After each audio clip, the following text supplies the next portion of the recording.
Si entramos en el Centro de Arte Contemporáneo de Castellón para ver la exposición del artista francés Daniel Buren, nos encontraremos con que no podemos distinguir las paredes blancas del museo de las paredes blancas que él ha puesto en el museo.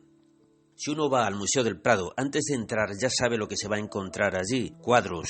Si uno entra en un museo de bellas artes, sabe que allí encontrará pinturas, esculturas, quizá restos de decoración arquitectónica o también piezas de orfebrería o de cerámica antigua. En cambio, si entramos en un museo de arte contemporáneo, nunca sabemos qué es lo que nos podemos encontrar.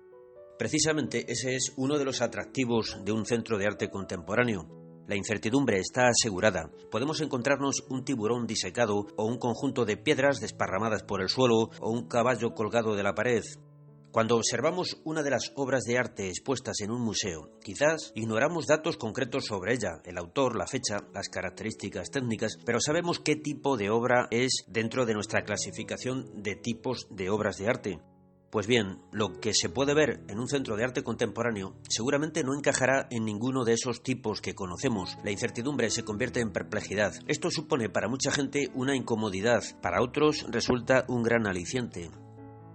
Al entrar en un museo cualquiera, esperamos descubrir inmediatamente las obras de arte expuestas. Distinguimos sin ningún problema el espacio del museo, las paredes, el suelo, el techo, de los objetos o piezas realizados por el artista. En cambio, si visitas una exposición de arte contemporáneo, no ocurre así. Uno entra y ¿dónde está la obra? No percibimos los cuadros, esculturas o lo que sea. Lo que percibimos suele ser una serie de cosas que no sabemos identificar y unas paredes blancas. Y nos preguntamos si esas paredes blancas no serán parte de la obra de arte expuesta. Y así es realmente en algunos casos. Nos encontramos entonces con el problema de distinguir qué paredes son del museo y cuáles de la supuesta obra de arte. Los más suspicaces ya están pensando en tomadura de pelo, porque la perplejidad inicial se está transformando en desasosiego, desazón. Si ya nos cuesta trabajo aceptar como arte unas paredes blancas, encima que no esté claro cuáles son y cuáles no son, nos supone vencer una resistencia aún mayor. El desconcierto es parte de la intención del autor en muchas obras de arte contemporáneo. Tenemos la idea de que el arte es algo que produce agrado o admiración. Si algo me produce intranquilidad o incomodidad, entonces no es arte. El arte contemporáneo pretende que nos cuestionemos la idea de arte que tenemos mediante obras que nos desconciertan. Quiere que nos preguntemos ¿qué es esto? ¿Es esto arte? Podemos asegurar que esta obra lo consigue plenamente.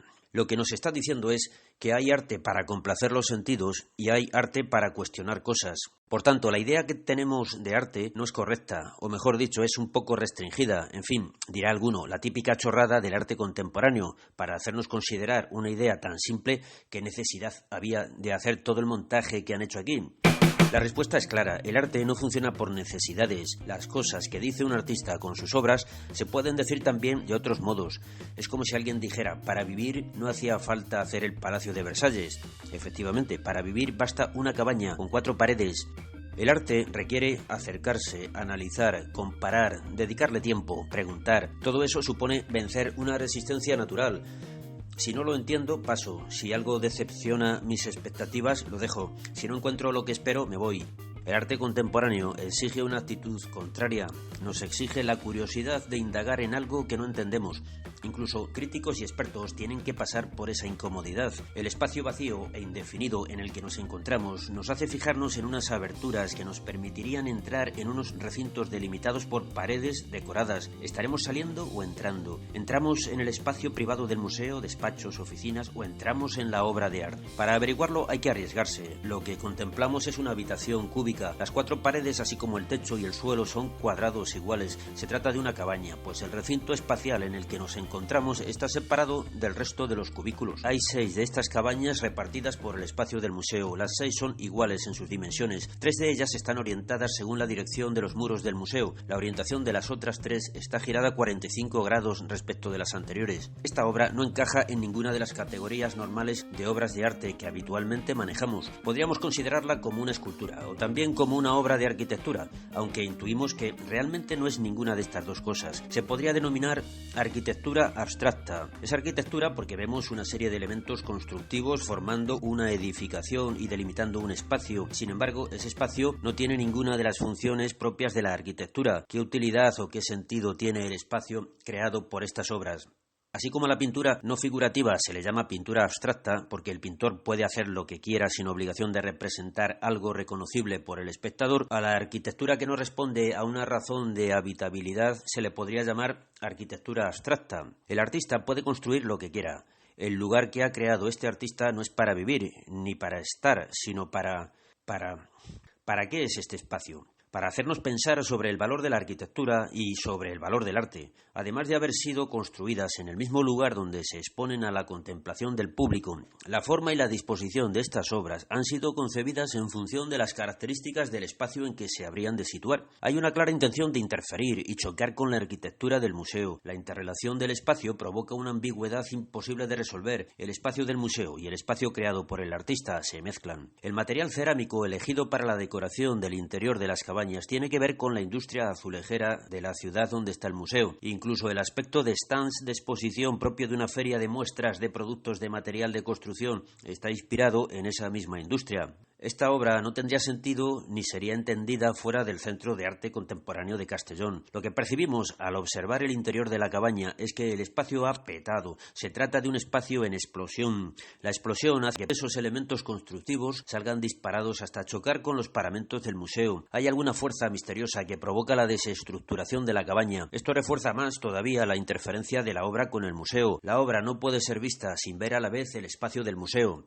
Lógicamente, las paredes interiores de las cabañas están decoradas con bandas de colores. Daniel Buren lleva desde los años 60 utilizándolas en sus obras, alternando siempre unas blancas con otras de color de modo absolutamente regular. Empezó en 1964 pintando cuadros con esas bandas. Su objetivo era encontrar un modo de cubrir una superficie del modo más impersonal posible. Pintando cuadros así, quería protestar contra la vanidad de la pintura que busca intenciones trascendentes. Protestaba contra los coleccionistas, los críticos, los galeristas, los entendidos, contra el mercado del arte, en definitiva. Protestaba contra los pintores que seguían pintando cuadros, algo que él consideraba anticuado y por tanto reaccionario. Las bandas de colores que utiliza son invariablemente de 8,7 centímetros de anchas. En 1971 colgó una tela de más de 20 metros de larga en el espacio central del Museo Guggenheim de Nueva York. Fue un escándalo como él pretendía. Recientemente, este mismo museo ha organizado una gran exposición retrospectiva con las obras de este autor realizadas en los últimos 20 años. Siempre aparecen las bandas alternas blancas y de color. Para Daniel Buren, el artista que pintaba cuadros estaba sometiéndose a los intereses del mercado. Los artistas auténticos debían hacer otra cosa. Las bandas de color son un modo de decoración absolutamente simple, elemental e insulso. A la vez, una pared decorada de esta manera posee una enorme fuerza visual.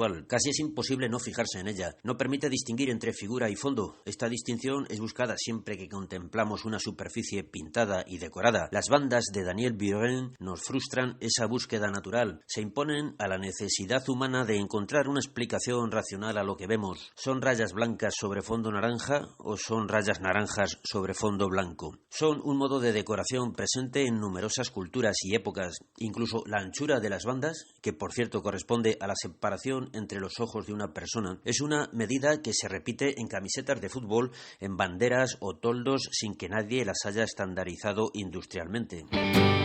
Daniel Buren utiliza el arte como un medio para protestar. Sus obras son una protesta contra la necesidad de ver trascendencia en el arte. Utiliza la belleza de lo simple, un cubo, un cuadrado, unas bandas paralelas. En los años 60, esa protesta se oyó con una fuerza que escandalizaba, porque chocaba con los principios establecidos en el mundo del arte. Actualmente, estas obras han sido asumidas por el mercado. Los principios del mundo del arte son bastante flexibles y cabe todo, pero siguen manteniendo su valor de protesta contra el arte espectáculo y el arte sensacionalista que domina el panorama artístico contemporáneo. Es un arte conceptual, pretende transmitir ideas y no solo crear formas bellas. Es un arte activista, quiere cambiar el mundo con las ideas que transmite. Tiene la grandeza de llamar la atención sobre la belleza de lo normal, pero esta grandeza lleva su propia contradicción, porque cuando comparamos una cabaña con el Palacio de Versalles, preferimos este último. La cabaña nos parece poca cosa. Lleva además otras claras contradicciones. Es imposible desligar las obras de arte de intereses económicos. Las obras de Daniel Buren se se compran y se venden actualmente, y es imposible desligar las obras de arte de significados intelectuales. Las obras de este artista aparecen en los libros de historia del arte y en ellos se explica cuál es su significado y su trascendencia. Y eso a pesar de que la intención del artista era eliminar el significado y la trascendencia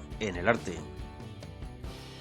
Y nada más por hoy, hasta el próximo vídeo. No te olvides de dar un like y suscribirte. Y si ya estás suscrito, pues a lo mejor me puedes conseguir patrocinadores que estén dispuestos a apoyar mi canal en mi página de Patreon desde $1 al mes. Gracias a Pablo Martín Allende, Matías Gómez, Alejandro González Vizcarro, Martín Soriano y Carlos Colazo.